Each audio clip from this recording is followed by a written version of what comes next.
வணக்கம். இன்னைக்கு ஒரு குட்டி கதை சொல்ல வந்திருக்கிறேங்க. ஒரு துறவிக்கு வயதாயிடுச்சுங்களாம். அவர் ஒரு நாள் அவருடைய சீடர்கள் எல்லாரையும் கூப்பிட்டு, எனக்கு வயதானதுனால உங்கள்ல ஒருத்தரை இன்னைக்கு நானு தேர்வு செஞ்சு, இனிமேல் அவங்க இந்த ஆசிரமத்தை எனக்கு பதிலா நடத்திட்டு போவாங்க அப்படின்னு சொன்னாங்களாம். கேட்ட சீடர்களுக்கு அலாதி சந்தோஷமா, நம்ம தலைவரா ஆவறதுக்கு ஒரு வாய்ப்பு இருக்குன்னு ஒவ்வொருத்தரும் நினைச்சுக்கிட்டே இருந்தாங்களாம். துறவி தன்னுடைய கேள்வியை தொடங்கினாருங்களாம். என்னுடைய வாயை திறப்பேன், அதுல என்ன தெரியுதோ நீங்க உங்களோட கருத்தா சொல்லணும் அப்படின்னு சொன்னாருங்களாம். துறவி தன்னுடைய பொக்கை வாயை திறந்த உடனே ஒவ்வொரு சிஷ்யர்களும் அவங்களுக்குள்ள இருந்த கருத்துக்களை சொல்ல ஆரம்பிச்சாங்களாம்.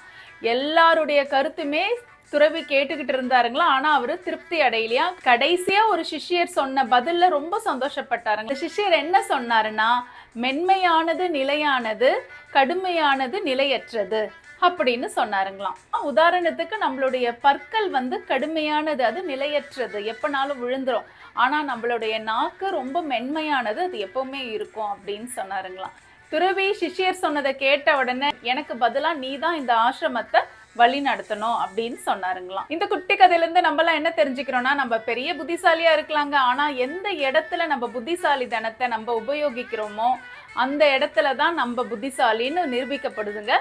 இந்த குட்டி கதை உங்க எல்லாருக்கும் பிடிச்சிருக்கும்னு நினைக்கிறேன். அடுத்த குட்டி கதையில உங்களை சந்திக்கிறேன். நன்றி, வணக்கம்.